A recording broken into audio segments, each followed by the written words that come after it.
Hey everybody, welcome back to Fab Daddy TV. I'm your host Fab Daddy. As you can see, I'm out here in front of Buford. Just wanted to give you a quick update video. I've got the engine just about ready to pull out. I have all the accessories pulled off of it. The carburetor's pulled off. The distributor's been out of it, which is that plastic bag's plug in the hole. But it was like that when I got it. But all I have left to do before I can pull it out is I have to pull 2 bolts out of the transmission after I get a floor jack under the trans and the engine hoist, or cherry picker as some people call it, hooked up to the engine. Got to cut the exhaust off, pull 2 bolts out of the engine mounts, motor mounts, and then raise it up a little bit and pull 2 oil cooler lines off that I can't get to with it sitting in there. And then we'll be yanking it out. First, one big thing I have to do is I have to pull the hood off, because you can't go up high enough with the hood on. I'm actually making an attachment for my engine hoist to do that by myself, because I'm a one-man show out here just working in the gravel driveway. So next video I'll have that all built ready for you. I'm hoping also to get my old GoPro hooked up and working so I can put it, set it somewhere to show like a progressive video to show the job as it's getting done.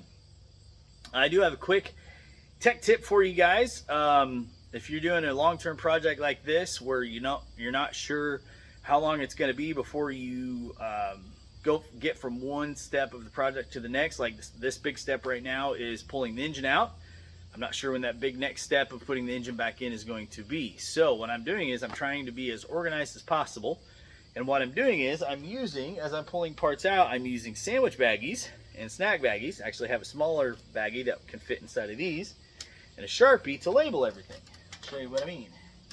So as I'm pulling stuff out, see how this one's labeled motor mount, engine mount, whatever. It's got the nuts in it. As soon as I pull the bolts out, they'll go in this baggie, and that just kind of organizes everything. I'm keeping all these in one spot. As I'm organizing the parts, as I'm taking them off, I'm putting the baggies from that part with that part either in a box or sitting off to the side by itself. And you can even take it a step further, which, as you can see, this baggie is actually smaller than this baggie. So if you have multiple pieces that go to the same thing, you can put it, some pieces inside this little bag, put it inside this big bag to kind of help organize a little better. Plus, as you can see, some of these are labeled. The bolts are labeled with their location as they come out of the part. Like some brackets have different size bolts that go in different holes. So I'm labeling each bolt, top left corner, bottom right corner, whatever, to go back in the right spot. Something else you can do is, if you need to, you can draw a diagram of the part as it's coming out, label the bolts like 1, 2, 3, 4, and then number them 1, 2, 3, 4 with your tape as they come out.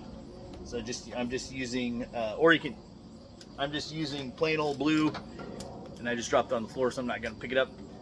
Painters, just blue painter's tape. It goes on, comes off real easy. It sticks real well. Something else you can do with your pad of paper and pen or pencil is just make a list as you're taking stuff apart, so you know which steps to put them back together. Some guys will say, I don't need to do that, I know where bolts come from where. Any kind of mechanic that's done any kind of work is going to know exactly where that bolt came from, because of this knurled section here. Anybody that's kind of done this kind of work long enough is going to know that's a starter bolt. I'm still going to put it in a baggie, starter bolts, because it's just easier than losing them someplace. Like I said, as I'm taking the parts off, I'm putting them in boxes or tubs, trying to keep the baggie of the bolts and stuff with those parts so they don't get lost. Another great tip is to use your phone, which I can't show you my phone right now because I'm actually using it to record this video. Take tons of pictures. I've taken so many pictures of this, I've actually had to delete older pictures and videos and stuff because I'm filling up my memory, which I've had this phone for like 3 years, so it's full of stuff.